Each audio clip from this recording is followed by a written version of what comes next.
बोला देवघर वाले बाबा की।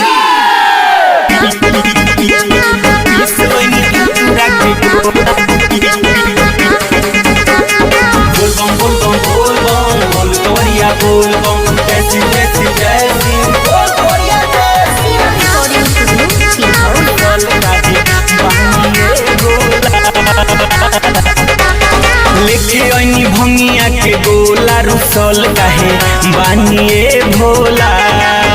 ए जी लेके आईनी भंगिया के गोला रुसल काहे बानिए भोला।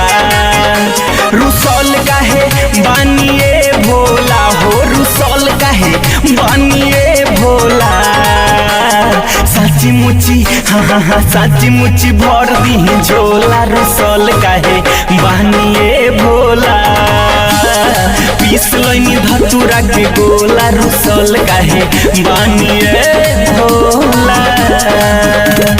प्रेम से बोलिए हरिहर नाथ की। बोलबम जय शिव बोलबम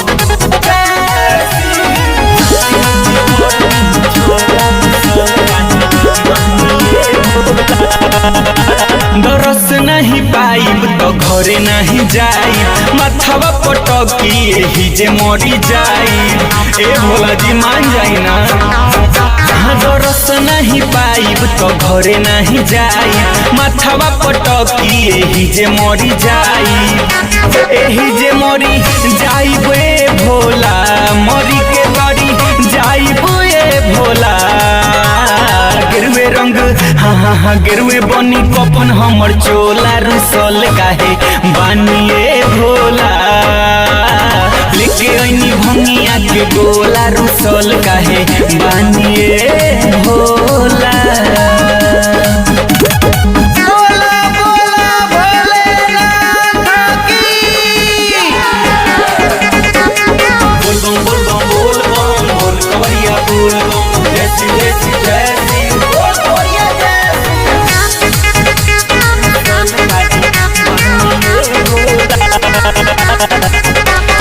भंगिया पिसेला करिले बड़ी गति माई पार्वती के सनकावे निमती।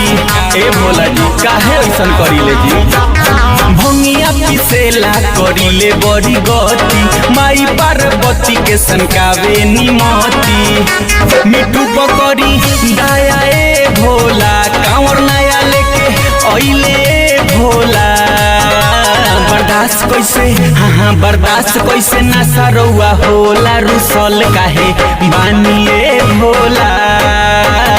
लेके आईनी भंगिया के गोला रुसल काहे बानिए भोला। रुसल काहे बानिए भोला हो रुसल काहे बानिए भोला।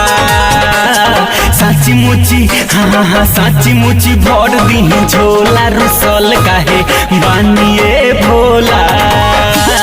लेके आईनी भंगिया के गोला रुसल काहे बानिए भोला। काहे रुसल बनी मान जाई ना। प्रेम से बोली शंकर भगवान की।